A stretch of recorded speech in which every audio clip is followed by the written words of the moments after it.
Asura's Wrath is one of the coolest video games I have ever played.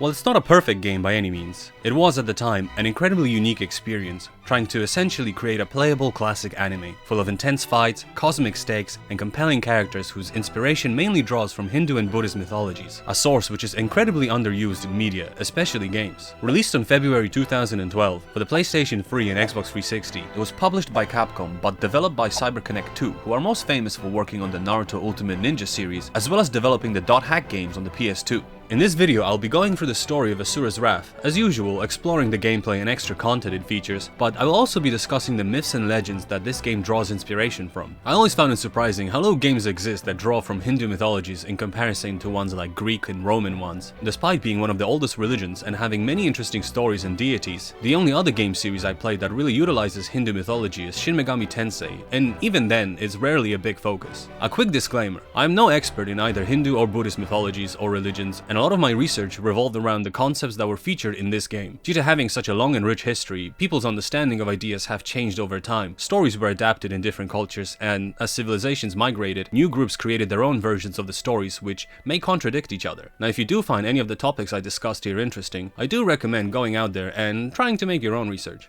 Now in case you aren't familiar with the story of Asura's Wrath, let's go over the first few chapters of the game which will establish our premise.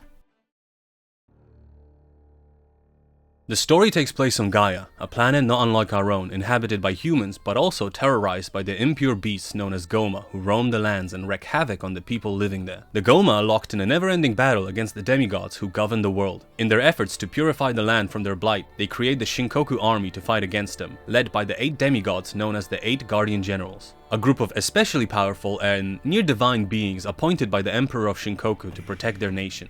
Our protagonist, Asura, is one of those generals, and he is currently found in the middle of a massive battle against the armies of Goma. Known for his immense rage, he revels in the battle, wanting to purify all the Goma alone. Alongside his fellow generals, they push through their forces and witness the appearance of Litra, the most fearsome of the Goma, the size of a continent and an immeasurable impurity level. A fierce battle begins as Asura tries to single-handedly take down the immense Goma himself, and despite all odds manages to get the creature to retreat back into the planet. While not being able to eliminate the creature completely, he was able to push back the Goma and delay the destruction of the planet for a while longer. The generals return triumphantly back to their planet, celebrated by the people who prayed for their victory. Asura goes back to his home, where we are met with his wife Durga and daughter Mithra. Mithra herself serves an important role in the efforts of the Shinkoku army, acting as the priestess who is able to control and amplify mantra, a type of energy made from souls and prayers that fuels the demigods and allows them to fight against the Goma. Their reunion is unfortunately cut short as Asura is summoned by the Emperor, seemingly to receive praise for his efforts in the last battle. As Asura approaches the Emperor, he finds him already dead.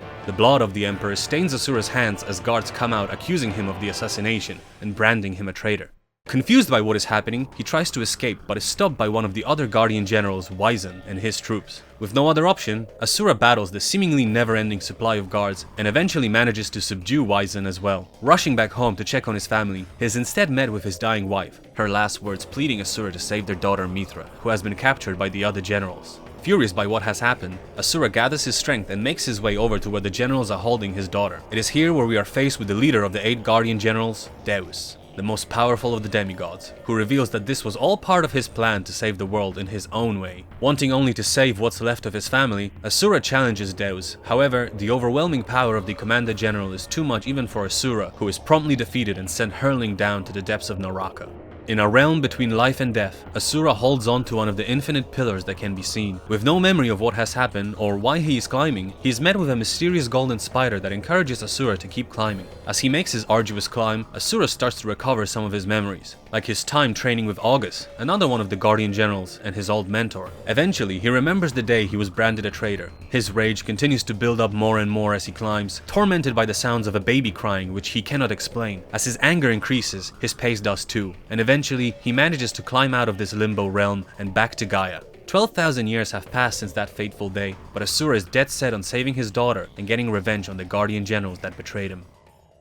Alright, let's rewind back a bit and have a look at what Asura himself is based on. To see his inspirations, we have to look toward the Vedas, a set of religious texts originating from the Vedic period, which took place between 1500 BC and 500 BC in India, coinciding with their late Bronze Age and early Iron Age. They are probably even older than that though, as it wasn't until 500 BC that they were actually written down, instead being passed down orally for generations. There are 4 Vedas, with each one having 4 subdivisions focusing on different things such as mantras, explanations of rituals and ceremonies, texts discussing meditation, and even philosophy. It is in those early texts that Asura first appears, but not as a big angry water balloon filled with rage, but rather as a class of beings, originally having a much more positive meaning, being used to refer to powerful and kind beings or demigods. In early Vedic texts, most gods are referred to as Asuras, and there is a faction of good and bad Asuras. In later Vedic texts, the more kind and good-natured gods became referred to as Devas, meanwhile Asuras became known as the evil gods who fight against the Devas. To add a little bit more to the confusion, Sura is actually another word that was used for divine beings and is interchangeable with Devas. It is believed that the word Asura came to mean not a Sura, i.e. not a god, although not to be confused with an ancient alcoholic drink which is also called Sura. Over time, the status of the Asuras declined, losing a lot of their godliness and being placed below the more powerful Devas. Today, they are more famously thought of as equivalent of demons. Asuras in Buddhism also have their own stories which aren't present in the original Hindu texts. They are also described as demigods or titans with 3 faces and 4 or 6 arms, which is a popular depiction of them these days. Their name is said to originate from the story of them getting thrown out of the realm of the Devas for being too drunk on the alcoholic Sura, vowing to never drink again after that. There really are a lot of stories out there which make it hard to compile a list, but that is the general overview of what Asuras are. The final thing I want to mention about Asuras that I found interesting is that despite being eventually perceived as malevolent beings in Hinduism and Buddhism, while the Devas reigned as the supreme good beings, in Iran, this naming convention was reversed, with Ahura becoming the word for supreme god and Devas becoming the demonic beings. The Asura we see in this game does a great job reflecting the different interpretations, as at the start he is part of the group of demigods fighting against the more demon-like Goma, but then having to fight against them after they betray him. In one of the interlude scenes, we learn how after blaming Asura for the assassination of the emperor, the Guardian Generals rebrand themselves as the 7 deities and create stories that paint Asura as a demon who rebelled against the gods, even with his appearance being depicted more demonic and having multiple faces and arms. Asura does have several forms he transforms into throughout the game, and he does often grow out extra arms to match his Buddhist depiction closer, but never having the appearance he has in those stories. Our Asura is by no means an evil character. He does clearly enjoy fighting, and his mantra affinity is wrath, but in reality, he is a bit awkward, not knowing how to express his emotions well, except for rage of course. He does want to rid the world of Goma to make Gaia a safe place for the people living there and his family, which he cares about a lot. So much so that Deus knew Asura would never agree for his daughter to be used by the generals for their plan to save the world and had to resort to eliminating him completely, or at least try to.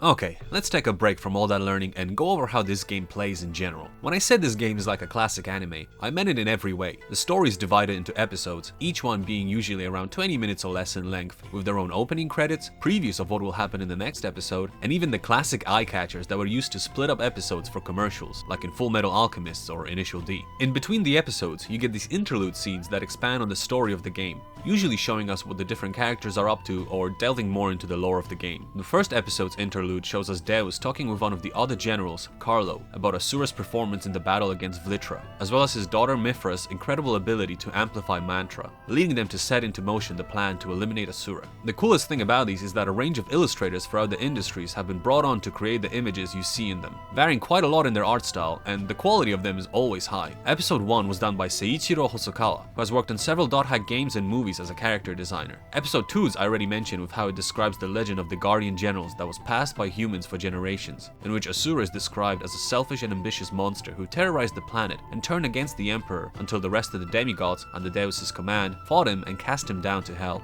after which they became known as the 7 deities who watch over the humans from the heavens. The illustrations in this one were done by Satoshi Sakai, who has worked on a lot of different anime such as Dragon Ball Broly Super, the Persona 3 movie, and even several episodes of Attack on Titan. Episode 3's interlude takes place right after Asura escapes Naraka, where we learn more about the state of the world after the 12,000 years have passed. Looking more desolate than before, the Goma still roam the land, and Asura questions what the demigods have been up to this whole time. The illustrator for this one is Fujihiko Sawai, a concept artist and art director who worked on games such as Final Fantasy VII Remake, Nier, and Fire Emblem. I'll be going through the rest of these as we go through the story, mentioning any new artists as they appear, but let's finally look at the gameplay. Majority of the game is just watching cutscenes really, most of which are filled with a lot of quicktime events. If you ever played the Naruto Ultimate Ninja Storm games, this is essentially like the quicktime sequences in the boss battles in those games, but expanded into a whole game. While I'm not a big fan of quicktime events, these aren't incredibly bad or tight to get, so I don't find it a big issue as you get to experience these amazing cinematic fight sequences which still get you involved in some way rather than just sitting back and watching a cutscene. This is primarily a story-focused game, and most of your time playing will be taken up by watching these cutscenes and performing QTEs. These sequences are broken up by smaller actual gameplay sections, which this game features two types of. The first one you'll see is an on-rail shoot-'em-up. Similar to something like Star Fox, you move the target reticule with the left analog stick, which will move around Asura as well. Moving it over enemies will leave a lock-on target on them, and if you press triangle, you will do a shot that will target all the locked-on enemies. Square is your rapid shot, aiming wherever your reticule is pointing.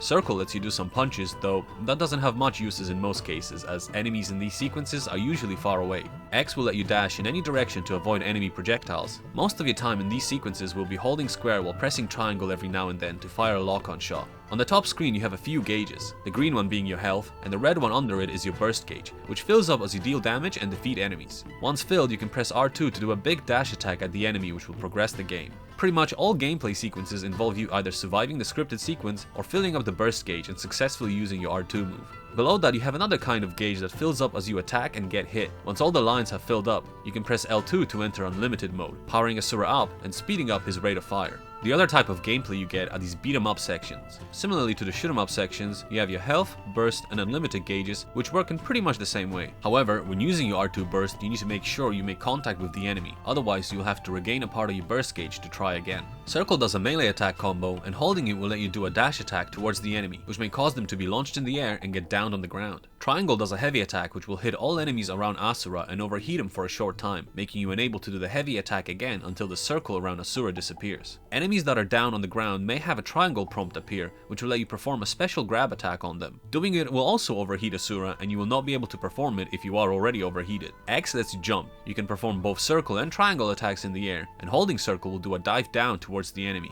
Pressing X after getting hit will allow you to recover before you fall to the ground. Square is a projectile burst shot. If you hold square, Asura will stand in place and rapid fire shots towards the newly appeared reticle, which you can control with the left analog stick. Holding square while jumping will do several rapid fire shots towards the enemy, allowing you to shoot and move. R1 is your dodge forward, L1 lets you lock onto enemies, which you can switch between with the right analog stick. Some enemies and even projectiles will allow you to counter them. A prompt will appear on the screen, which if you press correctly before the hit lands, you'll be able to stop their attack and automatically perform a counter attack. These won't cause you to overheat. The unlimited mode will also allow you to do triangle attacks without overheating, in addition to powering up your normal attacks. Performing them will decrease the gauge more significantly though, meaning you'll have less time to be in unlimited mode before it runs out. And that's pretty much it. Overall, the gameplay is quite lackluster and basic, but makes up for it in the pure fun set pieces happening throughout. It may not be the most engaging thing to play in terms of gameplay complexity, but it sure is a blast to experience. These sequences are never that long, so they don't overstay their welcome, and they're easy enough not to cause much trouble. It feels like they're mainly there to justify this being a video game, as the main focus is on making the quick time event sequences as exciting as possible, which they succeed in. I won't be going much into the gameplay sequences after this. There are some boss battles, but even those function basically the same. Fill up the burst gauge and press R2. Now of course this wouldn't be a real anime game without a results screen. You get a letter grade for 3 different categories. The first one is time spent in battle, which is pretty self-explanatory. This just includes the battle sequences and not the QTE cutscenes. Next are battle points, which are given for performing pretty much anything in battle sequences. Different moves will give you different amounts of points, and things like using counters will add to that as well. Last is the synchronic rate, which is basically how well you've done in the quicktime events. These are then combined to give you your final rank. There are achievements and trophies for S ranking missions on hard difficulty, but they don't contribute to any unlockables. However, in case you do want to go through the trouble of S ranking every stage, or just want to skip through to the actual gameplay sections on repeat playthroughs, you can skip most of the cutscenes with no QTEs with Select to go through the levels quicker.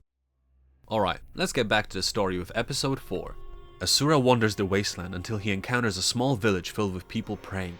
Not long after, the alarms start ringing as a group of Goma howlers break through the walls, launching an attack on the village. Asura goes in to defend the village from the Goma, but shortly after a large warship appears in the sky, the Septentrion Merak. Septentrion is an old obsolete word that means things that are off north, or northern, like northern regions. It is also a name for the Big Dipper constellation, which, as you may know, consists of 7 stars. Here, the Septentrion is a set of 7 warships used by the 7 deities. The word Merak is actually a name of one of the 7 stars that make up the Big Dipper, specifically this one. It's safe to assume all the warships are named after the different stars, so I'll leave it at that, but I thought it was a pretty interesting reference. The ships deploy these pods from which exit the grunts of the Shinkoku army, the doji. Doji is a Japanese term for a child, specifically a boy. In Buddhism, it can be either a boy who is a retainer of Buddha or a young person who works at a temple, even studying scriptures, but isn't actually a practicing monk. They also often can be seen riding these aerial lotus pods, which are based on the lotus throne that is associated with the Hindu-Buddhist religions. One of the names it has in Sanskrit is the Padmasana, which is also the name for the lotus position in yoga. Asana is a name for a seated position, so there are several variations of the different seating positions with their own asana names. The doji troops are commanded by the much more fierce-looking Rasho. The word Rasho translates roughly to something like a general. They have this more heavily armored samurai look to them, and their design reminds me a lot of the 4 heavenly kings in Shin Megami Tensei, which are also a thing in Hinduism. I doubt that this is their direct inspiration though, as the Rasho don't serve any major role and are just another type of enemy you encounter. Asura now has to fight off the Shinkoku army, as well as the Goma, who apparently are happy to put aside centuries of conflict to try and beat up this one angry dude. Seeing as even that wasn't enough to stop Asura, Wyzen, who we see inside his warship, decides to carpet bomb the village a little and sends in yet another new troop unit, Taison. These pose-loving beings are based on the Budai, a real Chinese monk who is often mistaken to be the original Buddha. Here they are just another type of enemy you will see in the game, often using sumo moves or big weaponry to try and get rid of you. We fight off more enemies until we can use the burst move and are interrupted again by a giant mammoth-looking Goma, who starts absorbing the souls of the villagers. But before being able to do so, Wyzen strikes down from the sky.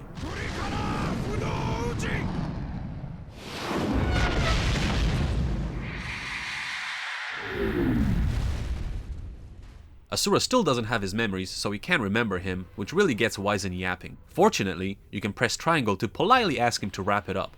What ensues is another fight against Wyzen, this time after the 12,000 years. He isn't a big deal though, and we can easily counter most of his moves. Wyzen then shows us what the demigods have been up to these years as he grows to an immense size. Thanks to Mithra's abilities, they were able to attain new heights and grow in power. Asura and Wyzen's battle continues. In the interlude, we get to see the rest of the 7 deities learning of Asura's reappearance. Though they don't seem to be very concerned with it, August warns them not to be so confident. The illustrations here are done by Soichiro Iwasaki, an artist at CyberConnect who has worked on multiple Naruto and JoJo games. Episode 5 is a set of fights against Wyzen, his airship, and Wyzen again. It's actually a very cool battle, so I'll play parts of it as I go over Wyzen, as well as talk a bit more about Mantra. Like I mentioned before, mantra in this game is a type of cosmic energy that is made from human souls and also generated through prayers. This is the energy that fuels the demigods, granting them essentially eternal life and making them more powerful. The mantras exist in 8 pure forms, which are pride, lust, greed, sloth, vanity, violence, melancholy, and wrath. Each one of the Guardian Generals has an affinity to one of these, with Asura having an affinity for wrath, and Wyzen being affiliated with violence. You may notice most of these are actually the 7 deadly sins, which make it very ironic that these supposed gods are affiliated with such vices. Outside of the game, mantras can be a type of sound or words that are believed to be sacred and have spiritual powers. An example of a mantra would be the Om sound. Mantras are meant to help you concentrate and focus your mind, being used in things like meditation or prayer. In English-speaking languages, a mantra became more understood as a commonly repeated phrase or slogan that one uses to motivate themselves. Mantra in this game is also what essentially separates the demigods and humans, as demigods are just genetically altered humans who are able to manipulate mantra. The reason the generals look so different and have all of these mechanical parts to them is that the more combat-focused demigods have cybernetically enhanced themselves, replacing a lot of their flesh and organs for much more durable metallic components. A more common demigod who just resides in Shinto and doesn't fight would have an appearance that resembles humans much more. I really enjoy the mixture of ancient mythologies and science fiction that this game is going for, and it's very similar to another amazing game I've played recently called Nine Souls, which combines science fiction and Taoism. Coming back to Wyzen, a theory I heard regarding his name is that it's derived from the word Wisan, which is an old word referring to the esophagus or gullet. Despite being the biggest of the 7 deities, he is considered to be the weakest and not the smartest either. His second form is called Vajra Vyzen, with the Vajra being a Sanskrit word for thunderbolt. It is also the name of a tool used in rituals that is often associated with Indra, who is the king of the Devas in Hinduism, and is considered to be the most powerful weapon in the universe. Interestingly enough, Wyzen's Japanese name for this form is called Kongo instead, which is actually written the same way as the Chinese title of King Kong. At the end of the battle, Wyzen uses his signature move, Kurikara Fudo Uchi.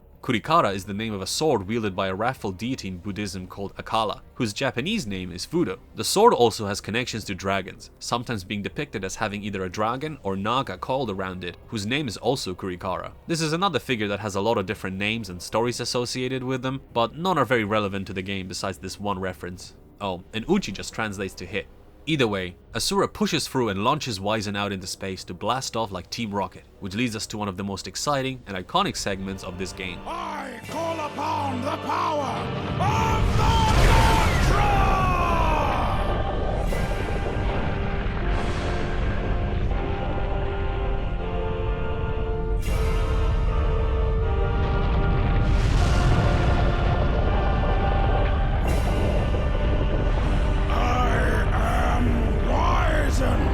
Of the seven deities, I am an absolute being that protects this world and its mortals. Towering over the planet below him, his new form is called Gongen Wyzen. Gongen is the Japanese word for reincarnation and was believed to be a manifestation of Buddha, taking the form of a local spirit to guide people to salvation. Seemingly the exact opposite to Wyzen's actual actions, as without hesitation, he pulls out the finger of death, which he plummets down to crush Asura, with no care of the damage he will cause to the surrounding area and the people living there. We're still in chapter 5, but we already have to go against one of the largest bosses in any video game. While there may be no real gameplay here besides a few QTEs, it's still an incredibly cool moment. And Asura, despite all odds, manages to gather all of his power and deliver a punch that completely obliterates Wyzen.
The interlude for this episode has the rest of the deities discussing the events that just transpired, mocking Wyzen for thinking his large size would equal greater power. In his desperate move, he did however waste a lot of mantra they have been accumulating. It does make me wonder why they decided to have Wyzen's mantra affinity be violence rather than gluttony, seeing as that would fit with the rest of the deadly sins that comprise the mantra types, as well as his actions of wasting mantra by pumping himself up to gigantic proportions for little effect. Anyway, we have yet another new artist for this interlude with Momoko Hirayama. I haven't been able to find any more of the more recent work she has done, however she has worked on multiple Naruto Ultimate Ninja Storm games. Moving on to the final chapter of Part 1, Episode 6. The battle against Wyzen left Asura lying on the ground badly injured. There is no time to rest however as we are approached by Yasha. I won't go much into him just yet, but he has appeared a few times so far, and he is the brother to Asura's late wife Durga, making him Asura's brother-in-law and Mifra's uncle. Despite the fact Deus's plan involved killing his sister, Yasha still believes in his plan of the Great Rebirth and is a part of the new 7 deities. Another battle ensues as Yasha tries to eliminate Asura. Your combat options are somewhat limited by the fact Asura lost all of his arms in the previous battle, but that mainly means you just cannot do your ranged attacks. Yasha condemns Asura for coming back and making them waste so many souls to stop him, but despite Asura's limited limb capability, Yasha's ignorant belief that what the 7 deities are doing is right makes Asura just angry enough to get a good hit in and knock off his mask, with a free compliment included. Despite all of Asura's effort, he does not have enough strength to continue, and Yasha manages to get a final strike in. Asura's body falls into the lava and back into the depths of Naraka.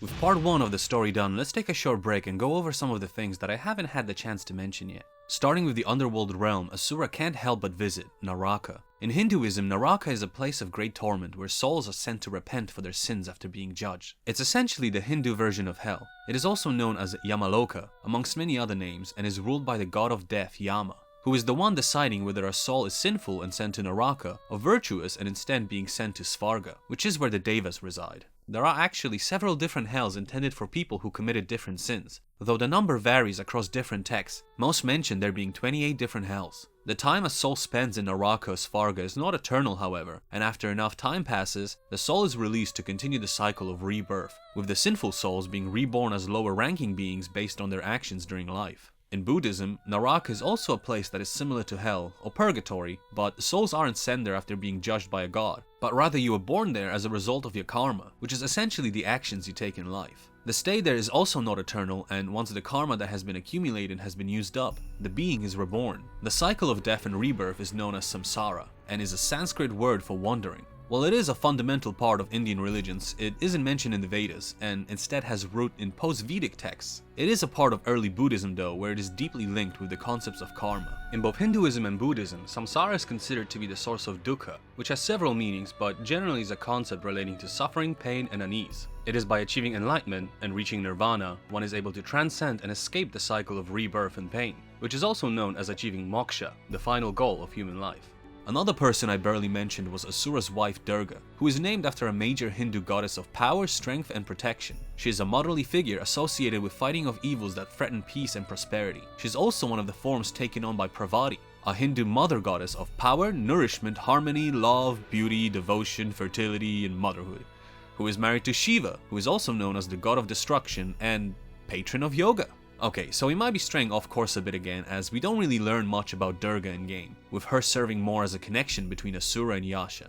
Mithra, or Mitra, is a word that is believed to mean something along the lines of an agreement, promise, covenant, or friend. It is also the name of an ancient deity that would inspire the early Iranian and Vedic texts to create their own depictions of Mithra, being generally gods of friendship, the sun, and light. Mitra doesn't appear much in later Vedic texts, but there is another solar deity called Surya that essentially takes up his role. His light was also said to be used to create weapons for other devas, which would fit with Mithra being the source of powers for the 7 deities. Mithra actually even made it over to the west eventually. The god Mithras became a central figure to a mystery Roman religion known as Mithraism, or cult of Mithras. There were apparently a lot of these secret cults in olden Greek and Roman times. In Buddhism, Maitreya is a figure who is considered to be the future 5th Buddha, and the final one of this aeon. While much different from the other Mithras, the name is derived from the same deity. All the mantra that's been gathered by the demigods gets stored in this colossal structure known as the Karma Fortress. Seen in the very first episode, it's a structure that looks like a ruined Buddha statue orbiting the planet that acts as a stronghold of the demigods. The fortress is equipped with a powerful weapon called the Brahmastra, a cannon that channels the gathered mantra into a concentrated beam of energy. In Hinduism, the Brahmastra is one of the most powerful and destructive weapons ever made. When used, it creates a fireball that consumes the lands and makes the sky tremble with thunder flashes, melting glaciers, and shattering mountains. It was made by the creator god Brahma alongside many other divine weapons. These and all other supernatural weapons in Hinduism are collectively called Astra, and would more often than not be ranged weapons. The Brahmastra has an even more powerful counterpart called the Brahmashya Astra, which is said to have the power of eliminating the existence of gods. In Asura's wrath, it is the usage of the Brahmastra that causes the awakening of Vritra. Its name and serpent-like appearance takes inspiration from Vritra, a serpent-like creature that is the personification of drought, who greatly opposes the king of the Devas, Indra, who eventually slays him. Interestingly, the mythological Vritra is actually an Asura, as he is part of the race called the Danavas, which is said to consist of Asuras. You may also be more familiar with the Japanese equivalent of Vritra, Yamata no Orochi, an 8-headed serpent dragon terrorizing a couple of earthly deities by demanding them to sacrifice one of their daughters to him each year for 7 years now. One day they encounter Susanoo, the god of the storms, who was just kicked out of heaven for pulling a sick prank on his sister, and ask him for help so they can save their last daughter. Susanoo agrees, but as a natural-born hustler, only on the condition he gets to marry her if he saves her. Susanoo eventually slays Yamata no Orochi, and they both get a starring role in the cult classic video game Okami. The similarities between Yamata no Orochi and Vritra may not be noticeable now, but as you may have guessed, this isn't the only time we get to see it.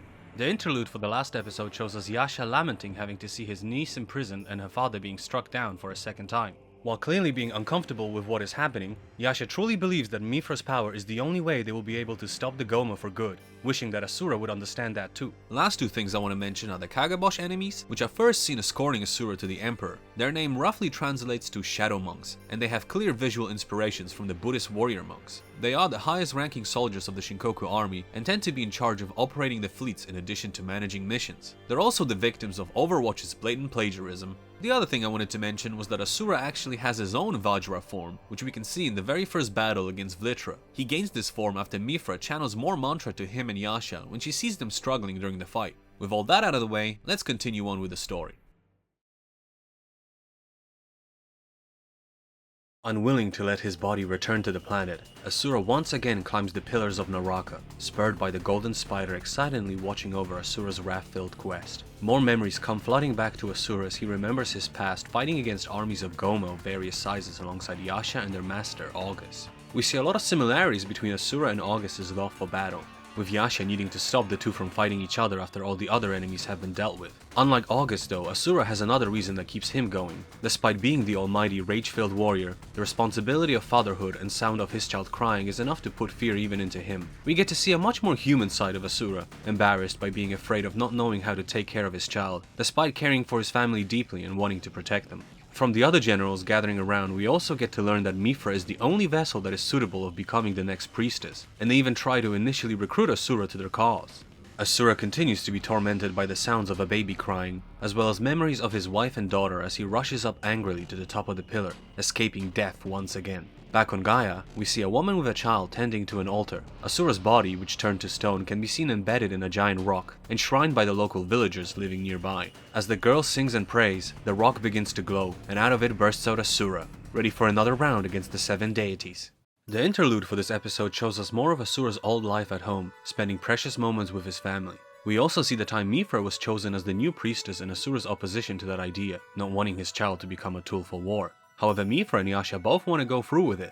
Mithra because she can help her father and keep him safe, and Yasha believing this is the only way to get rid of the Goma for good. The illustrator for this part is Kaori Nishimura, who worked in various different games, most notable being several Kirby games and apparently being a dancer for Sonic 06. As Asura breaks out once again, the village he's in gets attacked by the Goma. One of them kidnaps the girl who was praying at the altar and Asura gives chase. He manages to catch up to the beast and save the girl, but is then faced against a giant turtle-looking Goma.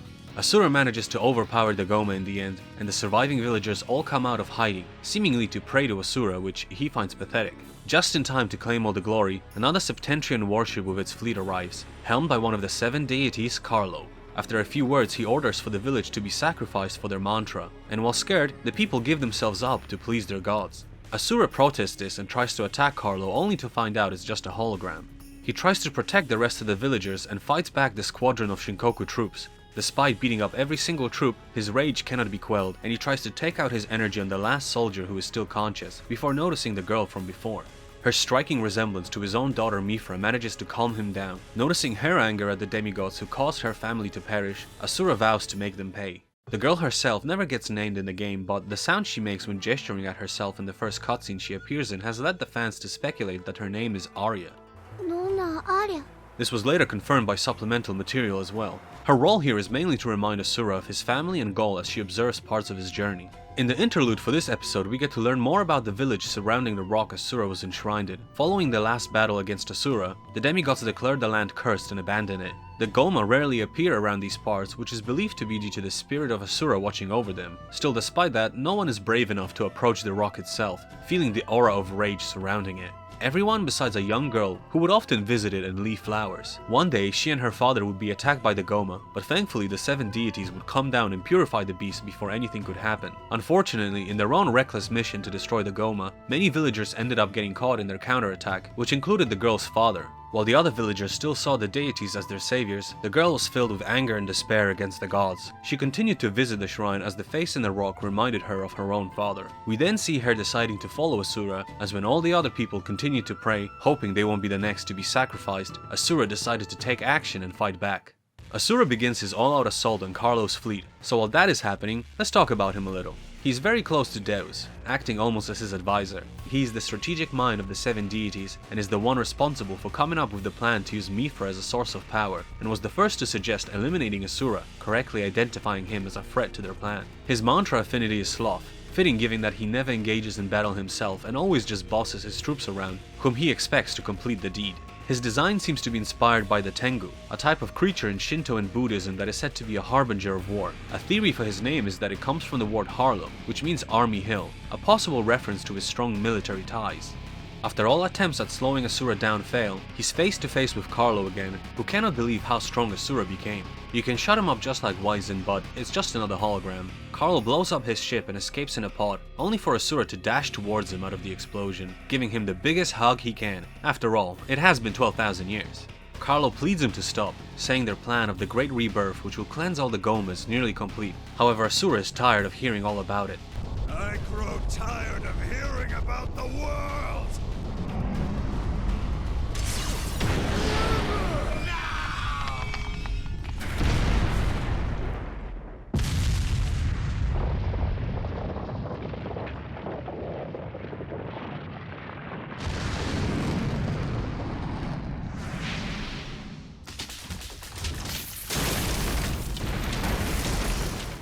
The girl from the village watches as Asura falls down back to Gaia, weakened from his battle. It is then when Asura's old master August makes his appearance, ready to challenge him next. The interlude for this episode shows us the reaction the remaining 4 deities are having to the recent events. Having lost their valuable strategist, the tensions are high. Now if you think you could have a heavily anime-inspired game without a hot spring episode, you would be dead wrong. You get to have a brief respite from all the fighting, reminiscing about old times with your mentor, all while being able to drink, look at badonka honkers, splash some water around, or show off your manhood. You can also catch some peeping toms which you can scare away with your angry stare for an achievement. After an enjoyable night with August, you can burst a nut to continue the story. Asura will get a little too brave and get a small preview of what's about to happen. You have a short flashback section where it's younger Asura fighting random Goma while still training under August, looking almost like father and son. All good things must come to an end, and the two ready for their battle as this filler episode concludes. The interlude here shows us a group of Shinkoku troops discussing amongst themselves the events with Asura and singing praises of August's power, claiming he might be even stronger than Deus himself. It's really cool to see as the story mainly focuses on the 8 generals and we rarely get to see other characters even interact. The illustrations for this one are especially great as they are done in the style of old woodblock prints, drawn by Koto Sasao, who is mainly a UI designer who has worked on several ArcSys games. What follows is my favorite fight in the entire game, Asura vs August, student vs master. The fight takes place on the moon, where no one can interfere and Asura doesn't need to worry about collateral damage, allowing him to go all out against his most fearsome opponent yet, accompanied by the sounds of Symphony No. 9 from the New World 4th movement by Antonin Dvorak playing in the background. So while that's happening, let's go over August. His mantra affinity is greed. During the hot spring scene, we learn a lot more about his character. He only lives for his own pleasures, which are drinks, food, women, and most importantly of all, fighting. He admits he does not care about Deus's plan of the Great Rebirth or even eliminating the Goma. The only reason he joined in was because he saw this as the path that would allow him to continue fighting stronger enemies. He is not trying to eliminate Asura because he is the foe of the 7 deities, but because he sees him as a worthy opponent, having fallen 2 demigods already. In a way, gluttony would also fit his character as his desires are only to satisfy his vices, with a deep hunger for battle. After filling up your burst gauge, August will finally unsheath his Odachi, the Wailing Dark. While often seen used by August, rarely does he ever take out the actual blade, with only certain strong Goma, Deus and now Asura having the privilege to witness it. With one slice he is able to cut the moon in half. Show me what you're made of! Asura!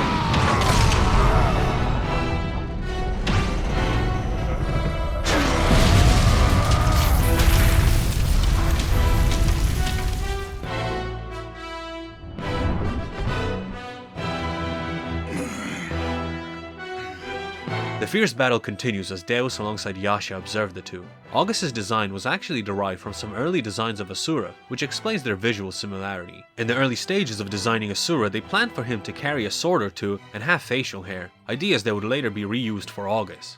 August even likes to compare himself to Asura, thinking he is the same as him, only caring about the fight. He does also share some similarities with other characters in appearance and or personality, such as Yokozuna from Mad World, Akuma from Street Fighter, Kenpachi from Bleach, and even Sun Wukong from Journey to the West, having some monkey-like features to him and a sword that can extend similarly to the staff in that story. Also, apparently his sword can extend up to 380,000 kilometers. As for his name, it's probably a reference to August. Not the month, but rather an adjective that means something that has great importance and respect, seeing as he is one of the most feared of the demigods. Back to the battle. August is having an absolute blast fighting with Asura, but their time draws near its end as August extends his sword to pierce Asura and finish him off. While Asura tries to block it, he gets lifted up into the air and once again sent down plummeting towards Gaia, though this time at the end of a giant toothpick.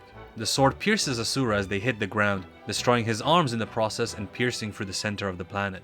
And then... Tell me! How are we so different?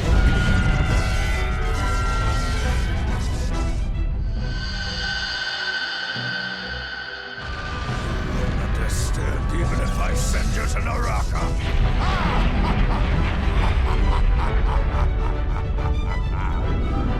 Then make me understand with your fist, Asura!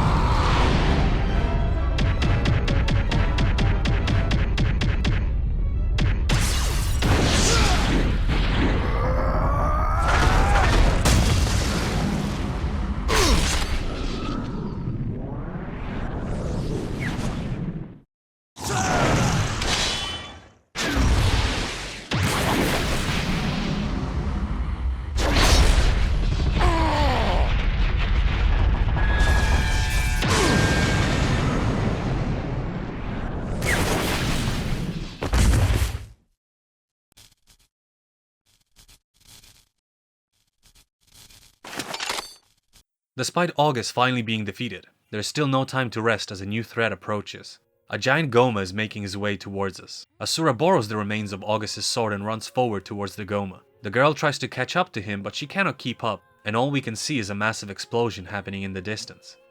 The interlude here tells us a little bit more about the lives of humans on Gaia, with them continuing to pray to the demigods and even being saddened by the fact they weren't sacrificed. The girl, being desperate and sick of the cowardly actions of the villagers, goes after Asura, wanting to support him in his quest. The next episode starts a few days after a mysterious explosion, with Asura being turned to stone and get hauled up. Now it may feel like we skipped over a few bits, and that's because we did. Now if you played the game when it came out, this would be it. But in March, a little DLC was released called episode 11.5, which fills in the intentional blanks left in the story. So one of the more controversial topics when it comes to this game is the DLC situation with it. Now this is just scratching the surface of it, so I'll save the full thing for a later part of the video, but for now I just want you to know that there were 2 short anime episodes released as DLC that fill in some of the less significant parts of the story. They are around 10 minutes in length each and have no gameplay to them, instead being fully animated and only featuring some quicktime events. They're not bad, but also nothing special. The first episode features mainly the battle Asura does against a massive army of Goma, with some moves being very reminiscent of something you'd see in Naruto. After taking down even the largest of the Gomas, his body overflows with mantra and spills out all around him, eventually causing the huge explosion to happen. These DLC episodes do feature their own interlude scenes, which are a nice bonus. Here they discuss the mantra affinities and reveal that they are passed down to a successor once the previous general decides to retire. This one was illustrated by Hirotada Okabe, who again I wasn't able to find much, with him having worked on several dot hack games and most recently One Piece Odyssey. Coming back to episode 12, Asura manages to return to life once again, though with heavy damage to his body, and with the girl returns to the village where they find more people praying to one of the artifacts left by the Shinkoku army. After noticing Asura, they start praying to him instead, which he still does not enjoy, but there is no time for that as in the skies another fleet of Shinkoku troops can be seen, this time helmed by the Olga of the 7 deities. In order to protect Deus's plan of the Great Rebirth, the ruthless Olga orders to have the entire town destroyed, taking no chances in eliminating Asura. Despite the overwhelming odds, Asura fights off the unrelenting armies of Shinkoku troops, his hatreds of the gods who only take growing exponentially.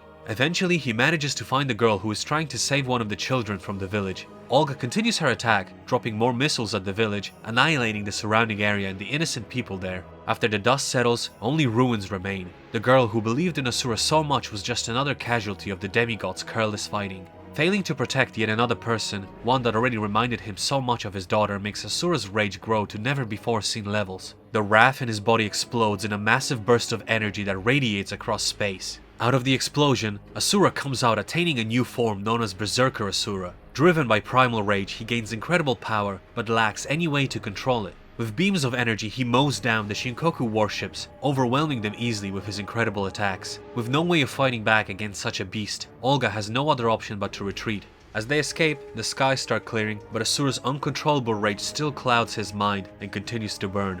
Having completely lost himself to his rage, Asura remains there, an angry, screaming husk, mindlessly attacking.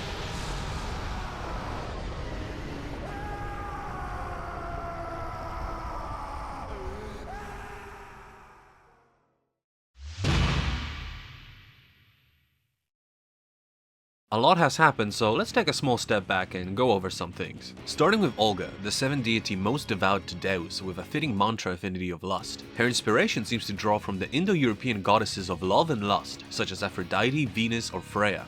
Olga, meanwhile, is a common Slavic name that is derived from the name Helga, meaning holy or blessed. She is the second in command of the Shinkoku orbital fleet, often acting more as a troop leader, commanding soldiers to battle rather than engaging in the fight herself. Although her strategic skills aren't at the same level as Carlos, her loyalty to Deus and his plan are above all the others. Moving on to the Berserker form Asura attains after Olga's attack on the village. A more basic version of it is actually featured in the DLC anime episode just before it, where Asura transforms into what has been dubbed the semi-Berserker form, before turning into stone. Again, it is difficult not to draw comparisons to some of the Nine-Tail transformations that Naruto has, but considering this was made by the same guys who made the Ultimate Ninja Storm games, it makes a lot more sense, with them probably being able to reuse their experience or even assets to develop the game faster. Many of the tracks in this game also feel like they came straight from the Ultimate Ninja Storm games. Both soundtracks were composed by Chikayo Fukuda, who continues to work on the sound team at CyberConnect and was even the composer for the JoJo All-Star Battle games. All the songs used in this video are from Asura's Wrath, by the way. They did a great job crafting and incorporating the soundtrack in this game that it really enhances the whole experience. The fight on the moon with the classical music playing is amazing, but funnily enough, this isn't the only game to do a fight on the moon with that exact same song playing, as Killer is Dead, released a year after Asura's Wrath, has the exact same combination of set piece and music. It might seem quite random, but both of these are actually a reference to one of the records Neil Armstrong brought to his Apollo 11 mission to the moon, being Dvorak's New World Symphony. I also want to give big props to the voice cast of this game, who's done an amazing job bringing these characters to life. Both the Japanese and English cast do a fantastic job, but Liam O'Brien especially was pushed to the limits with his performance. His screams were so good they even used some of them in the Japanese version of the game. It's especially impressive when you consider the roles he usually plays are a lot more relaxed in comparison. I even heard stories that during recording for Asura's Wrath, things got so intense he ended up coughing up blood and even passing out. Whether that's actually true or not, I don't really know, but you can tell that he put his all for some of those anguished screams.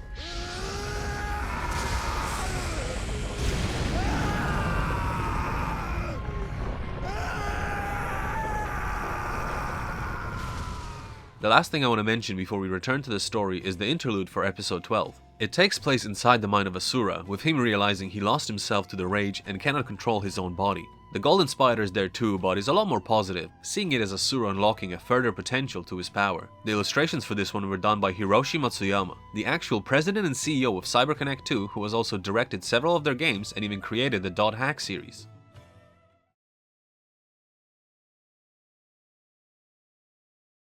As Asura's rage-filled attacks continue, Yasha watches over, questioning how Asura was able to attain power that outmatches the demigod's 12,000 years of labor. Olga, in her desperate effort, orders for the deity's ultimate weapon to be used, the Brahmastra. As the mantra is being readied, Yasha protests, not wanting more souls to go to waste, and offers to go after Asura himself, which Olga disregards. Yasha, however, will not stand for this and goes to stop the Karma Fortress from being able to use the Brahmastra, though the Shinkoku troops try to stop him. In a bit of a surprising twist, we get to play as Yasha as he infiltrates his way to the fortress. I won't go over his gameplay as he pretty much plays the exact same as Asura, with just his own animations. It is a nice change of pace though, and I'm a big fan of his theme song. He also has his own beat 'em up and on rails section, but the same rules apply. Fill up the burst meter and press R2. Olga attempts to stop Yasha's attack as he pushes through, even getting in some overthinking time in there.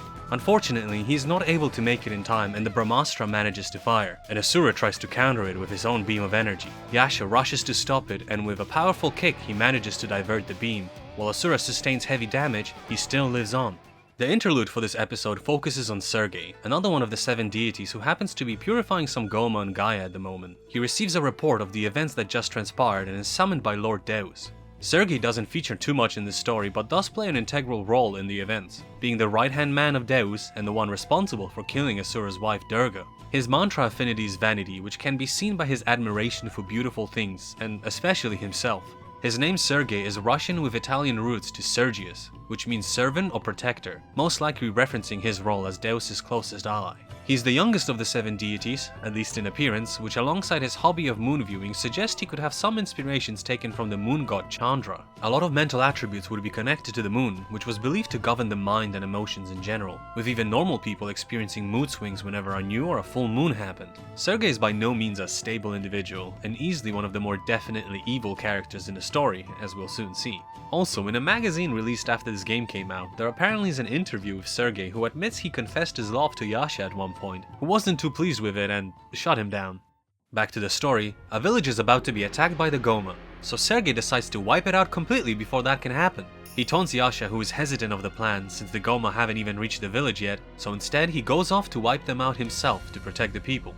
2 hours earlier, Yasha reports to Deus, voicing his concerns with the plan of the Great Rebirth, as Asura's mantra was able to match the levels it took them 12,000 years to attain. Olga barges in to snitch on Yasha for ruining her Brahmastra plan, but instead gets thrown around by Deus. As you may have noticed, their relationship is a bit one-sided. Deus reassures Yasha of their cause and makes it clear he wants Asura gone. Sergei, who was here the entire time, pops out and is ordered to essentially babysit Yasha on their next mission. Back to Yasha fighting off the horde of Goma. Now on the ground, he manages to take down several more of the giant beasts, but is slowly getting overwhelmed. The Shinkoku fleet begins their attack, wiping out the Goma, but continuing their attack beyond that, destroying the nearby village. Sergei comes out of the smoke holding one of the villagers, extracting the soul which he sends to his worship, alongside the hundreds of other souls that they just shot down. Sergei explains Yasha's plan to destroy the Goma was pointless from the beginning, as their true goal is to collect mantra, and sacrificing the people of Gaia is simply the easiest way for them to do so. Especially with Litra being predicted to return, it's important for them to stock up on mantra, though while Yasha is uncomfortable with the way they go about gathering the power, Sergei clearly enjoys it. As he continues to mock Yasha, an explosion is heard in the distance. Yasha's worship blows up, and out of nowhere appears Asura. Looking a bit different, his body is scorched black, but his eyes glow with rage. He slices Sergei in two.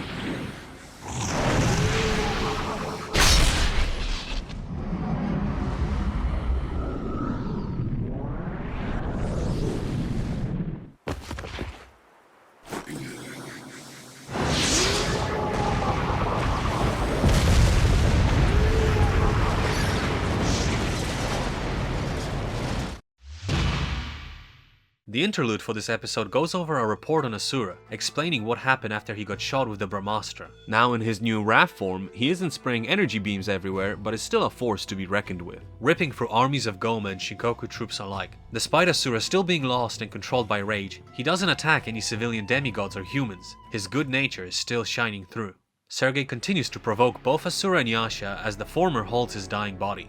It is here that it's revealed Sergei was the one to eliminate Yasha's sister, which Yasha was able to figure out but still chose the cause over his family. Asura finishes Sergei off and proceeds to attack Yasha. As the two rivals battle, Yasha struggles with his own beliefs, trying to justify the actions of the 7 deities, while his own heart screams in protest, to do what is right and protect Asura. Realizing he cannot go on like that, he unlocks a new power and with a single strike is able to cleanse Asura of the dark suit covering his body and bring him back to his normal self. As Asura falls, tired after everything he went through, Yasha denounces the 7 deities and makes his way over to Shinto, the capital of the Shinkoku army. The interlude for this episode takes place thousands of years in the past, with Deus convincing Yasha of their cause. While Yasha is hesitant, hating to see all the sacrifices that have to be made in order to achieve the peace promised by the Great Rebirth, Deus instead is more than willing to accept the title of a demon to achieve the prosperity he envisions. Memories of innocent civilians being made to pray rush into Yasha's mind as he accepts Deus's plan, in the hope that all of this evil can eventually be stopped. Another new artist in this one with Waka, also known as Takayuki Isobe, who has worked on many CyberConnect 2 projects, from art to directing. He most recently was a game designer in Dragon Ball Z Kakarot. We have another DLC anime chapter now with episode 15.5. This one covers Yasha's assault on the 7 deities headquarters and him confronting Deus. So while that's going on, let's finally talk a little bit about Yasha.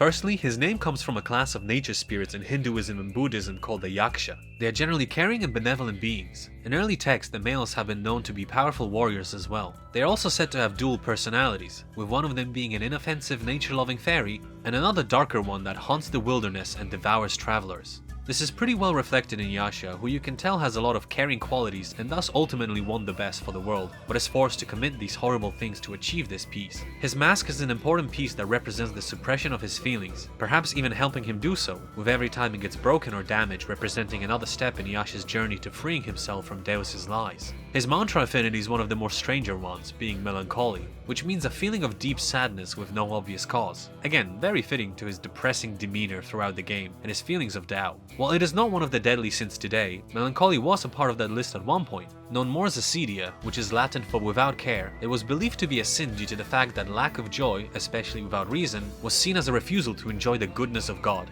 That's really gotta suck though, you're already depressed and then get branded as sinner too just because you're bummed out. Eventually, this sin got combined with sloth, as if you're depressed, you're probably also not going to be motivated to do much as well. The interlude for this DLC takes place a long time ago, when Deus was first appointed as one of the 8 Guardian Generals. He meets and introduces himself to August, still bored after hunting some Goma. August assumes Deus is here to avenge one of the generals he killed earlier, but instead Deus offers him to join them as one of the generals. August declines and instead fights Deus. Both impressed with the ability and strength the other possesses and satisfied with the duel, August accepts the offer with the promise of fighting even stronger opponents and even defeating the powerful Vlitra. Returning back to the main story, Asura lies in a blank void, the events of his past replaying in his mind once again. As the Golden Spider encourages Asura to give in to the rage, the source of his power, the voice of Mithra tries to stop him from losing himself further. With the power to save the world burning inside of him, Asura's mind returns to his body. As he vows to stop Deus from taking any more lives, he launches himself towards Shinkoku ready to fight once again. As he breaks through the forces of Shinkoku, he meets up with Yasha getting his ass whooped by Deus. The sight of Deus alone drives Asura insane as he readies for an attack, but just before striking he stops suddenly. As he grabs Deus to interrogate him, Yasha kicks Asura out of the way of Deus's attack. The two in-laws bicker about who gets to have their revenge first. While Yasha and Deus argue about their ideologies, Asura is just here to save his daughter. While he is generally a pretty decent guy who doesn't want to harm civilians, Asura never really cared about saving the world. He grows out some extra arms and we get into our fight against Deus, with Yasha around to help out a little as well. While all of this is happening, let's finally talk about Ganondorf some more. The leader of the 7 deities, ruler of Shinkoku, and the man responsible for all of Asura's current hardships. It's Lord Deus. With his mantra affinity being naturally pride, he has a grandiose plan of eternal peace through the Great Rebirth, which he won't let anything or anyone stand in the way of and is willing to sacrifice anything to reach it. His name, Deus, translates to God in Latin and even shares origin with the word Deva. It comes from the Proto-Indo-European word Dieus, which was a daylight sky god. It also looks a little bit like Zeus, which is also an old guy with lightning powers, just like Deus. To be fair, there are quite a few of them. You have Odin in Norse mythology, Jupiter in Roman mythology, and Indra in Hinduism, from whom Deus primarily takes inspiration from. As Indra, in addition to being the god of sky, lightning, weather, thunder, storms, rains, rivers, flows, and war, is also the king of the Devas, and was the one to slay the Asura Vritra, being celebrated as the savior of mankind. The King of Gods lives up to his name, proving to be quite a struggle for Asura, but with Yasha, together they manage to somewhat overpower Deus. While impressed with their power, it is nothing compared to the mantra the demigods have been accumulating. Deus merges with the Karma Fortress, assuming direct control of it. His new form is called the Sakra Devanam Indra, meaning powerful lord of the Devas, with Sakra and Devanam Indra also being other names for the god Indra. Yeah, it's confusing. Yasha shares a pleasant moment with Asura as he summons his corvette, the Lone Wolf, and together with Asura they go after Deus, Sonic Adventure style. Eliminating the Shinkoku forces in the way and throwing a few missiles along the way, the two make their way closer to the fortress, which starts attacking them directly, and even tries to swat them like flies. The interlude for this episode features Olga admiring Deus's new form after he merged with the Karma Fortress. We get to learn that 7 trillion souls have been accumulated in it, which, if used by itself, is enough to annihilate the entire planet easily, but with Deus at its helm, it can be used with a lot more precision. The illustrations here were done by Yoko Ishijima, who has done UI work for this game and the CyberConnect JoJo games. Asura and Yasha just barely make it inside the Karma Fortress. All that's left is to get to the Mantra Control Hub where Deus is hiding and Mithra is being kept. Along the way, they fight for the Shinkoku fleet, eventually making their way to the reactor that turns souls into mantra. Asura decides to destroy the souls that the deities have spent all this time gathering, eliminating Deus's main source of power. After going through a bunch of obstacle courses and a few angry Septentrions, Asura and Yasha make it to the control hub, where Asura finally gets to see Mithra with his very own eyes. That joy is short-lived, however, as Deus descends for our final battle. we have a pretty cool series of battles against Deus, first fighting as Asura, then as Yasha, then once again as Asura. Since there isn't much else to say about this, and I've already went over Deus's inspiration, I'll take this time to talk about the Goma as I haven't really touched upon them yet. As Deus said, the real enemy is the will of the planet, and that is true. The Goma are in fact creatures spawned by the planet to protect itself. What the planet truly wants to eliminate are the demigods, who really mainly cause violence and destruction to Gaia with the pretense of purifying the Goma. The reason every Goma resembles an animal is a big hint to them being born from the planet. The reason Vlitra appears in the first place was because the Guardian Generals decided to use the Brahmastra, shooting a powerful beam at the planet, wasting not only mantra but also just destroying a part of the planet, causing it to spawn Vlitra to defend itself. If you remember the rock Asura was enshrined in, it was in a land that the demigods deserted. They also mentioned how the Goma weren't very active in those parts, which, while it was believed due to Asura watching over them, was really because the demigods just left the place alone. Another time that Goma can be seen spawning as a response to an attack is when August uses his sword to stab Asura and pierce through the entire planet, which is followed by a massive army of Goma, which Asura fights off. They're essentially the immune system of Gaia. Now, it's quite obvious why the Goma would target the demigods, but they have also shown aggression towards anyone really, including civilians. This could be because they see humans as a threat as well, abusing the planet, and so they need to be eliminated. The other reason could be is that they are simply in a war of resources against the demigods. With mantra being the key to power, they are trying to make sure the demigods aren't able to use it for themselves. As for their names, I don't know, but it's the same name as the Legend of Zelda boss. After a hard-fought battle, Asura manages to best Deus as all the power seems to be drained from him. Mythra becomes free and finally gets to reunite with her father. Part of the mantra that was stored in the Karma Fortress returns to the planet, and from it awakens once again Vlitra, with a much more threatening appearance this time, sporting the 8 heads which draw inspiration from Yamato no Orochi. It is time for Asura to prove his power. With the Karma Fortress useless in stopping Vlitra, Asura decides to tackle the massive beast head on. Yasha checks up on Mythra and joins Asura, while Deus still hangs on to his pride even in his final moments, doubting that the world will survive without him. Never defeat Vlitra. Only I can.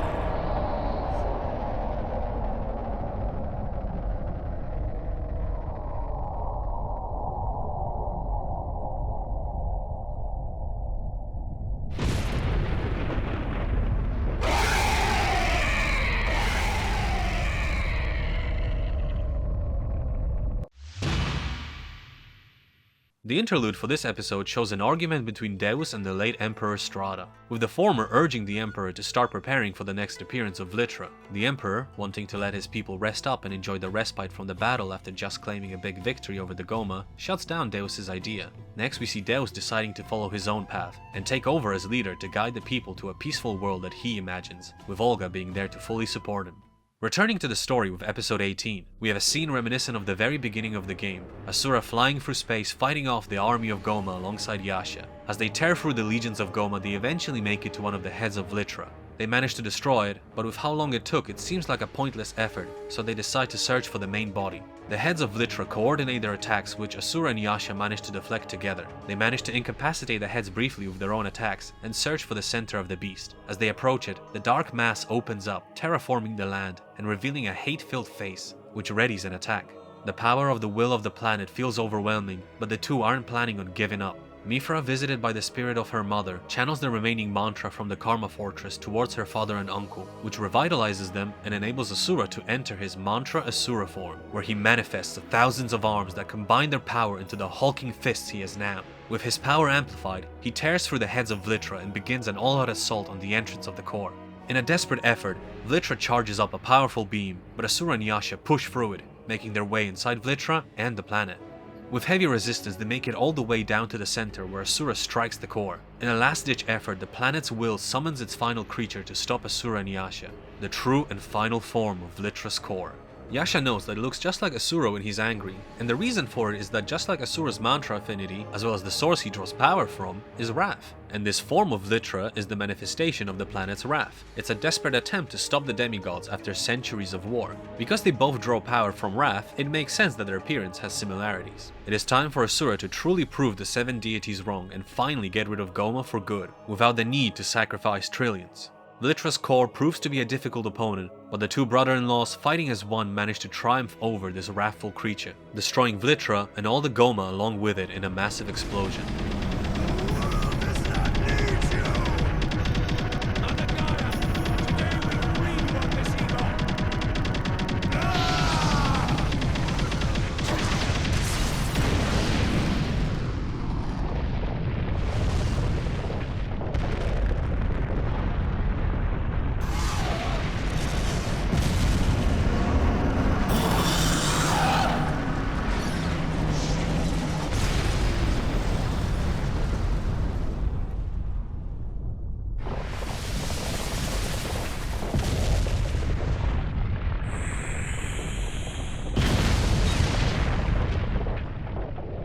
The two now float in space, wondering if it's all over, whether Asura's anger has finally disappeared. They then reunite with Mithra and live happily ever after.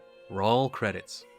Okay, so there is a little bit more. The interlude episode takes place in a mysterious location, where the Golden Spider is talking to the player. He congratulates you on besting Vlitra, but is more excited about some work he has to do in Naraka, after which he leaves quickly.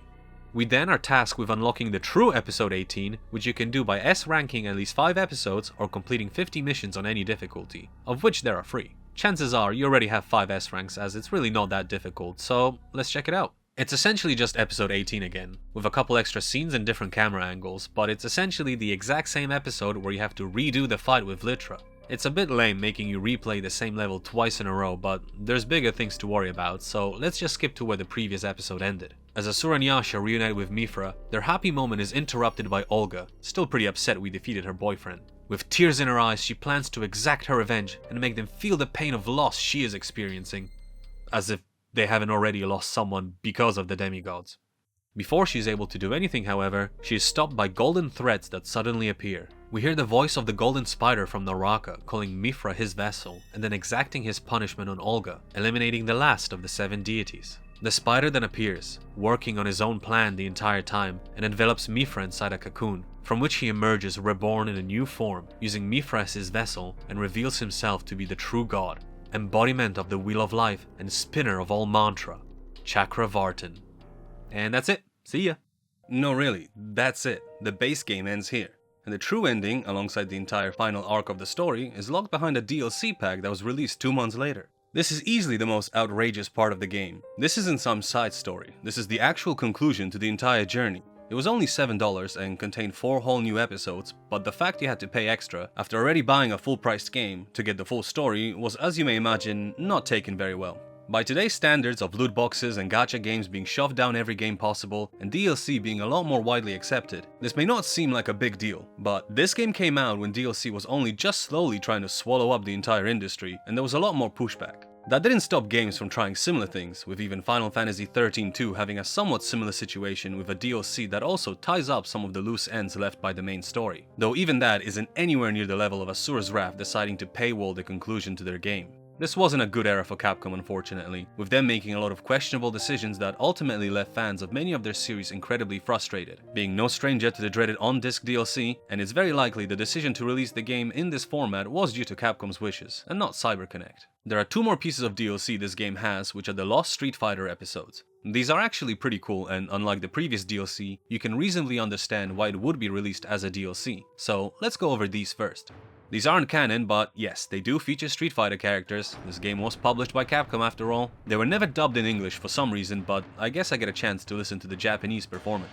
The first one begins with Asura walking around as a wormhole appears, which begins our first match against Ryu. The two exchange some words and the battle begins. It's quite interesting. It's in the style of a Super Street Fighter 4 battle, but in reality your controls are for the most part the same as in the normal beat-em-up sections. You even need to fill up the burst gauge to progress just like usual, and if you deplete Ryu's health bar, he'll just get back up and the fight will continue. For how basic it is, it's still pretty cool. The opponents do use their actual Street Fighter moveset as well, making for an interesting blend of games. The inputs after you burst also try to mimic fighting game style inputs. With his own Shoryuken, Asura sends Ryu up to the moon, the powerful punch awakening something in Ryu as he transforms into Evil Ryu. You now have another fight, this time in the usual Asura's Wrath style. It's a crazy fight filled with a bunch of special interactions, like Asura tasting the triple Shoryuken, Ryu fixing the misaligned moon, and Asura causing Ryu to go infertile.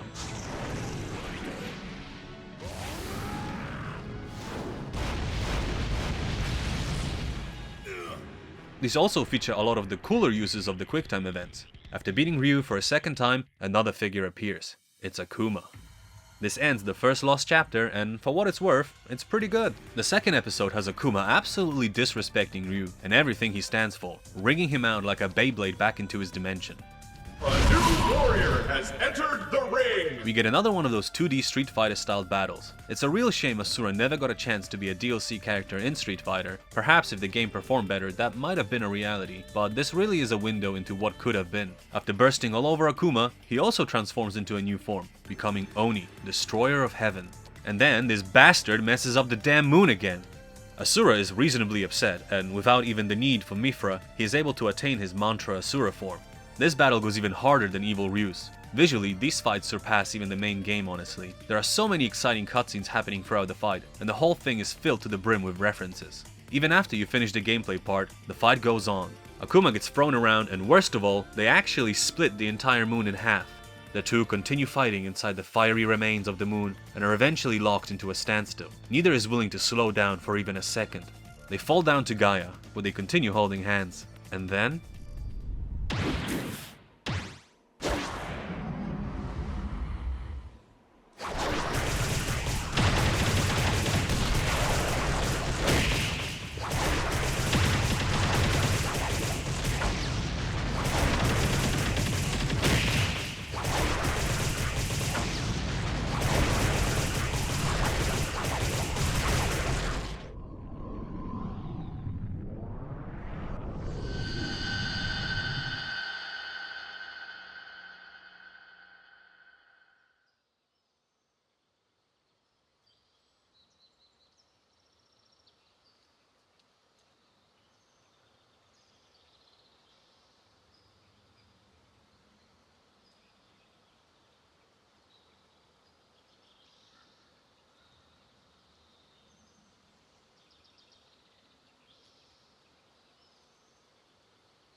And that's all, folks. I don't know if any more were ever planned, but for $2 a piece, this was very enjoyable. You can also replay these 2D Street Fighter sections with missions, which give you extra conditions to fulfill in battle to squeeze a little bit more game out of it. Again, nothing special, but a neat inclusion.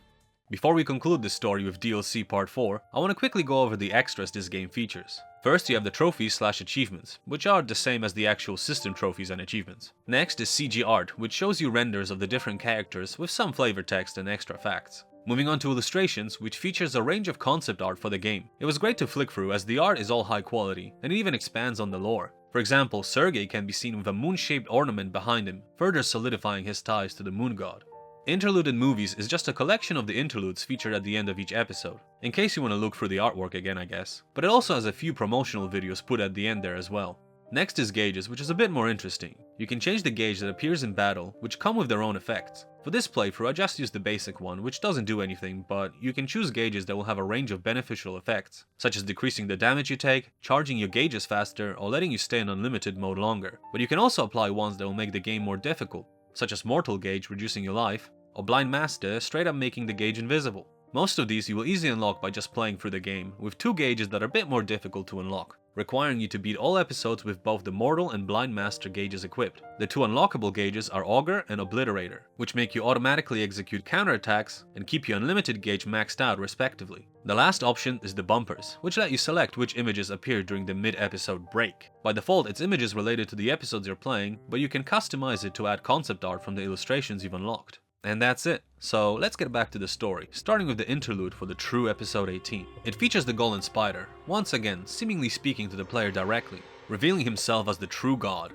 It was he who bestowed mantra into the world and the one who unleashed the Goma, as a test to find the worthy one. The illustrator for both this and the original episode 18 interlude is Yoshitaka Kinoshita, who was an artist on the JoJo All-Star Battle game and even a couple wrestling games. With all that out of the way, let's move on to the final part of this story. The Golden Spider merging with Mithra reveals their true appearance as the Chakravartin. Asura has passed the trial set out for him, and he is now to receive mantra from the true god in order to create a new world himself. Asura's insatiable rage builds up once more as he is faced with the true culprit of the suffering he had to endure. Knowing exactly who he needs to take revenge on, he charges up his fist, but is stopped with just one finger. In light of Asura's defiance, the Chakravartin offers one more trial as our next battle begins. Yasha is there to help out as well, which is nice considering the upcoming battles will definitely be a lot more challenging than anything we've faced so far. Getting the hang of the dodge is an absolute necessity now. You will have lots of beams shooting at you and you'll be constantly pushed around, losing your progress, but after slowly filling up the burst meter, we move forward with Asura entering his Mantra Asura form. They continue slapping each other around until Mithra, who is chilling in a little bubble, awakens. We have another gameplay sequence in the newly reacquired form, and the enemy having its own assortment of annoying moves, including these balls he loves shooting at you. After beating this section, Asura tries to break through the Chakravartin's shield to reach Mithra. As he digs through, the powerful surge of energy is trying to repel him, causing him to exert all of his energy, which leads him to reverting into his mindless suit-covered Wrath form. While Asura does not care for the damage his body is taking, Mithra cannot watch her father suffer like that, and with a spell she pushes him away, leaving Yasha to take care of him. The Chakravartin, disappointed by Asura not joining him, decides to destroy the world so he can create a new one to restart his quest of finding a worthy successor, a cycle that has been repeated many times now. The interlude for this episode takes place in Mithra's subconscious, with her questioning why the Goma are reappearing despite the defeat of Vlitra. The Chakravartin reveals to her that the Goma, and the planet itself really, are its own creation. Therefore, he has the ability to control Gaia's rage to spawn more creatures. So while they are still creatures of the planet, the true reason for Goma's existence is to help Chakravartin find a new successor. While Mithra calls the power unnecessary, we do learn more about Mantra, as it is a direct creation of the Chakravartin and part of his power. If it were to cease to exist, the demigods would also lose their power and become normal humans. Or in Asura's case, he would just straight up die due to his heavy dependency on Mantra. Chakravartin's creations can be easily recognized by the golden blood they have, which can be seen in the Goma and even Gaia when stabbed by August. The illustrator for this one is Yusuke Tokitsu, who was a character designer for this game as well as more recently for a tactical RPG series called Fuga. Yasha remembers Deus's words about power needing purpose and realizes Asura's unwavering will is the only thing left that can save the world. They don't get much of a chance to catch their breath though, as a squadron of Goma attack. Yasha defends Asura and takes care of the enemies, after which he takes Asura to the center of the Karma Fortress which has fallen to Gaia after the Chakravartin decided to destroy the world. He removes the central core, the mantra reactor that once held the trillions of souls the deities have accumulated, and uses it to replace Asura's core, to serve as a vessel for his wrath. He then removes his own reactor from his body and channels its energy to Asura, in hopes of jump-starting him back to life. This episode's interlude also takes place inside Mithra's subconscious, with her reminiscing about the old peaceful days with her parents at home, Asura eating the vegetables she didn't want, and Durga scolding him for being too soft on her. Asura awakens and sees Yasha all bandaged up, once again wearing the mask he used to hide his true feelings. Meanwhile, the Chakravartin looms above the skies, readying the end of the world. Yasha challenges Asura once again, saying he wants to see who is the stronger as he gets a sucker punch in. After a short fight with Yasha, we get a flashback of their days training under August, with a scene that matches Yasha's earlier words challenging Asura, with the roles switched. The two rivals battle once again as they fall down a seemingly infinite tower. It's a pretty cool set piece. This kind of combat hasn't been done before in the game, so while it's a bit awkward to control, it is quite interesting. After the two have had their fun floating around and punching each other, they rest up at the base of the tower. Speaking about Mithra, who is soon about to be born, and pledging to make a better world together. Back to the present, Yasha continues to taunt Asura, trying to make him draw out his power. As they both charge up their mantra, the final fight against Yasha begins. The two brothers give it their all, despite them having their obvious differences, being like oil and water, always clashing on every matter, and bickering like an old couple. They also always try to do what they believe is right, and have a lot of respect for each other. As they both ready their final punch, the music fades. The two demigods rush at each other, but then at the very last second, Yasha faintly smiles as his bandages become undone, revealing a hole in his chest where his mantra reactor once was. As his mask breaks away, so does his spirit. Asura's chest opens up, revealing his new and now charged up mantra reactor. He realizes the true purpose of the fight against Yasha. The entire time he tried to save Asura, sacrificing himself to bring Asura back, and helping him charge the mantra core with this fight. Asura gives his bro the final fist bump, and Yasha fades away.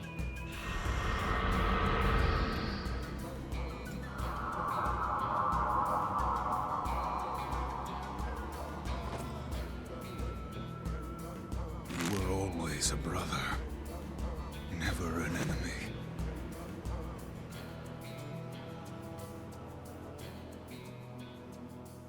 The interlude for this episode brings us back to the past with Deus taking Yasha as his student from August, with the two masters agreeing to have their students fight in the future to see who has done a better job training them. The rest of the interlude is Durga being amused at Asura and Yasha bickering as they often do. The illustrator for this one is Toru Shibuya. When I started this, I didn't realize how hard would it be to find other projects these illustrators have worked on, but for this one it's really bad as the only thing I found him credited in is a special thanks for this very game. The final episode begins with a flashback to Asura and Durga speaking, not long after the birth of Mithra. Asura, as usual, struggling with how to take care of his new child, is calmed by his wife who assures him she will take care of their daughter, and he can just focus on making the world a safe place for them. Fast forward to Durga's final moments, where she asks Asura to save their daughter, with her final words revealed to be telling him to be safe as well. Asura begins his attack on the Chakravartin, who has finalized his preparations and is ready to destroy the world. As he fires off a beam that melts planets in his way, Asura unveils his newly charged mantra reactor, summoning even greater power and shielding Gaia from the cataclysmic attack. The culmination of all his wrath manifests into a being of planetary proportions, Asura the Destructor.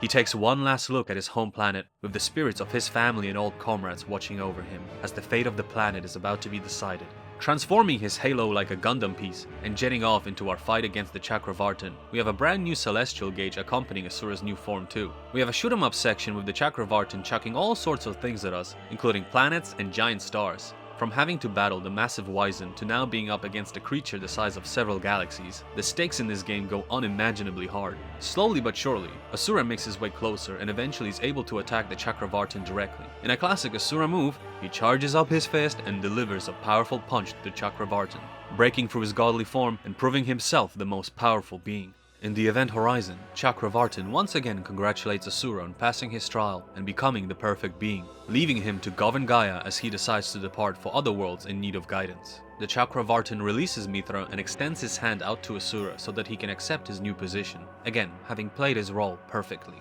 It's time to finally end this and extend our hand back, the only way we know how.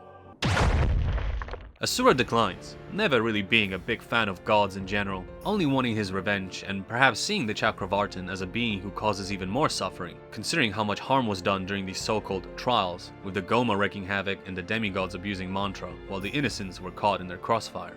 As I play clips from the battle that follows, let's look a bit more into Chakravartin's inspiration. The term Chakravarti describes an ideal ruler who isn't actually a specific being in Hinduism. The term originates from a word meaning one whose wheels are moving, with the wheels referring to the Dharma, which is a concept that refers to the behaviors which are harmonious with the order and customs that sustain life. Essentially, actions that have an overall positive effect on the world around, a major concept in Vedic religions and Buddhism.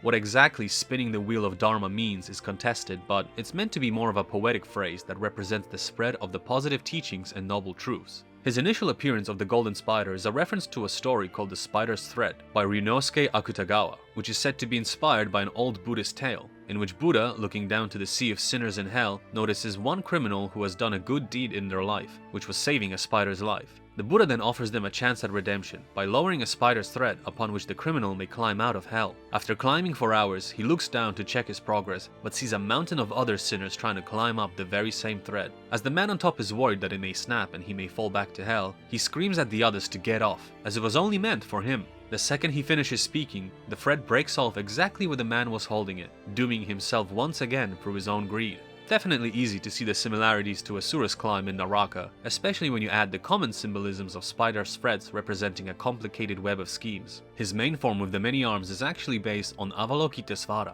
a 10th level bodhisattva, which bodhisattva is a person on the way to awakening in Buddhahood. He has many depictions, but a popular one is the one with him having many arms, just like Chakravartin and Asura even. Also, the dimension Asura and Chakravartin have their final battle in is called the Event Horizon, which is the name of the center of a black hole. After being constantly defied by Asura, the Chakravartin transforms into yet another new form. This time it's the last one, I swear. The creator reveals what we can assume is his actual true form, revealing a much more dark-looking and twisted being in comparison to the benevolent-looking smiling god that he desires to be perceived as. The true final battle of this game begins. For real this time. Again, wanting to show off at least some of the cool scenes from this fight, let me go over my final thoughts before we wrap up this whole thing with the ending.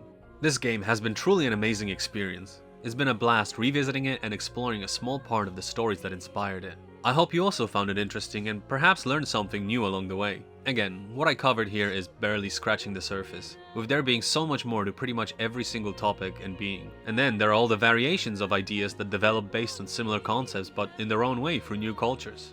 Now if you want to play this game yourself, which I highly recommend, it's great fun, and even if you watch this video you can still enjoy going through it. Getting a copy is another problem though. Being only released for the PS3 and Xbox 360 means you need some old hardware and the copies of the game itself aren't cheap. It is available on the Xbox Store, which is probably the best way to play it today, seeing as you can play it on newer hardware and they still offer the DLCs. It seems to go on sale often as well, so it's not a bad deal. On PlayStation, you can stream it through the PlayStation Now or PS Plus as it has been now integrated into. I would strongly advise against it, however. Just using PlayStation Now in general is bad enough, but this version doesn't even include the DLC, meaning no true ending and no cool Street Fighter episodes, so it's really not worth it. Capcom and CyberConnect 2 don't really collaborate these days, but with how Capcom has been pretty cool re-releasing their old titles lately, I can't say it's impossible for this game to get something eventually. I sure would hope so, as I think this game deserves a second chance, and I wouldn't even mind seeing another game in this style. The last cool thing in this fight I want to mention is Chakravartin having his own QTE prompts appearing on screen. The symbol you see in there is actually a sign for the Om mantra. For the greatest sin of making his daughter cry, Asura gathers his strength for the final time and obliterates Chakravartin with his mighty punch.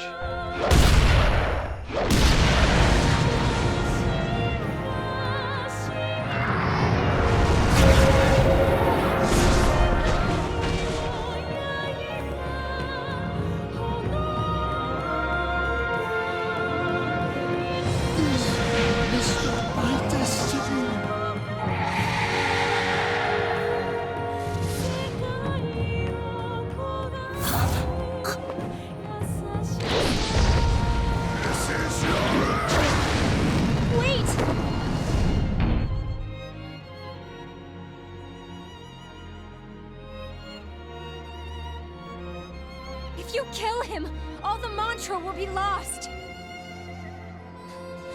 Without mantra, you cannot survive. But you will still live.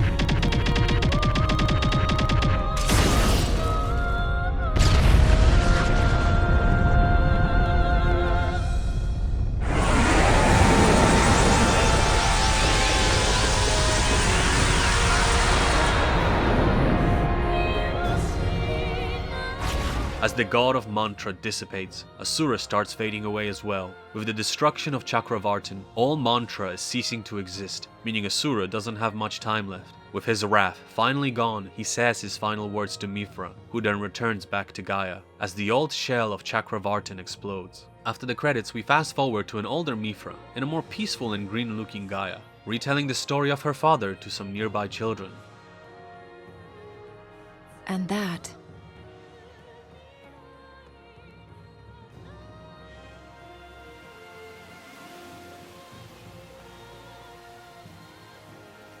was how my father lived. Now, all that's left is the final interlude. In a city 870 million years later, a father beats up a heavy man for bumping into his daughter. Chun-Li tries to stop an old man from speeding on his Segway. A gay icon in New York. Some foreigners pester a big Yakuza man. A CEO helps out an old man. Uncle. A meteor strikes. To be continued. What the fuck?